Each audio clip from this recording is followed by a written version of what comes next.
Hi hello welcome to my channel. ఈరోజు మీకు సింపుల్గా ఉప్మా ఎలా చేసుకోవాలో చూపిస్తానమాట. సో దానికోసము పచ్చిమిర్చి, టమాటో, ఉల్లిపాయ అండ్ ఎండుమిర్చి, కరివేపాకు, పల్లీలు తీసుకున్నాను. ఒక గ్లాసుడు ఉప్మా రవ్వ తీసుకున్నాను అనమాట. ఈ గ్లాసు ఉప్మా రవ్వకి 2 గ్లాసెస్ వాటర్ పోయాలి. వాటర్ పోసుకుంటే సరిపోతుంది. కొంచెం థిక్గా కావాలి అంటే కొంచెం ఎక్కువ వాటర్ పోసుకోవచ్చు, కొంచెం గట్టిగా కావాలంటే 2 గ్లాసెస్ అయితే సరిపోతాయి. సో ఫస్ట్ అయితే కడాయి పెట్టుకొని కొంచెం ఆయిల్ పోసుకొని పోపు గింజలు వేసుకోవాలి. అందులో శనగపప్పు, జీలకర్ర, ఆవాలు కలిసిన గింజలు వేసుకోవాలి. ఆ తర్వాత కొంచెం ఎండుమిర్చి వేసుకోవాలి. ఎండుమిర్చి వేసుకున్న తర్వాత కొంచెం వేగినాక పల్లీలు వేసానండి. పల్లీలు వేసుకోవాలి. ఎందుకు ఫస్ట్ వేస్తున్నాను అని అంటే కొంచెం పల్లీలు పచ్చి పచ్చిగా ఉండకుండా ఫస్ట్ వేసుకుంటే మంచిగా వేగుతాయి అన్నమాట. సో పల్లీలు వేసుకొని కొంచెం బ్రౌన్ కలర్ వచ్చేంత వరకు వేయించుకుందాం.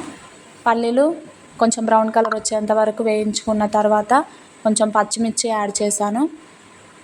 పచ్చిమిర్చి యాడ్ చేసి కొంచెం కలుపుకోవాలి. తర్వాత ఉల్లిపాయ కూడా వేసుకోవాలి. ఉల్లిపాయ కూడా కొంచెం బ్రౌన్ కలర్ వచ్చేంత వరకు వేయించుకోవాలి. ఆ తర్వాత కొంచెం కరివేపాకు వేసాను.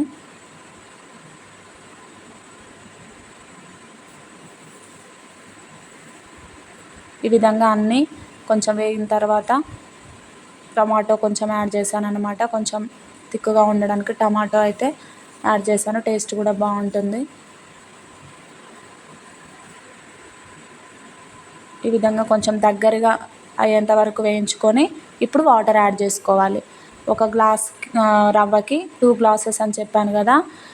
2 గ్లాసెస్ వాటర్ యాడ్ చేసుకున్న తర్వాత కొంచెం సాల్ట్ వేసుకోవాలి. సాల్ట్ వేసుకోవడం మాత్రం మర్చిపోవద్దు, ఎందుకంటే ఉప్మాలో సాల్ట్ లేని టేస్ట్ అనేది ఉండదు. సో ఈ విధంగా వాటర్ అనేది మసులుతున్నప్పుడు మనం రవ్వ యాడ్ చేసుకోవాలి. సో వెంటనే కలిపేసుకోవాలన్నమాట మనము, ఎందుకంటే కొంచెము గడ్డగట్టినట్టు అవుతుంటుంది రవ్వ అనేది. సో ఆ విధంగా కాకుండా ఉండడానికి మనం కలుపుకుంటూ ఉండాలి. 2 మినిట్స్లో ఏమవుతుంది అని అంటే మనకు ఉప్మా రెడీ అయిపోతుంది. సో ఈ ఉప్మాలోకి కొంచెం మామిడికాయ చట్నీ అయితే తీసుకున్నాం అనమాట. ఆవకాయ పచ్చడి అయితే కొంచెం తీసుకొని, ఏదైనా చట్నీ లేకపోయినా సరే నార్మల్గా తిన్నా కూడా బాగుంది, టేస్ట్ అయితే బాగుంటుంది. ఈసారి మీరు ట్రై చేసి చూడండి. ట్రై చేసి ఎలా ఉందో చెప్పండి. సింపుల్గా ఈ విధంగా ఉప్మా చేసుకోవచ్చు.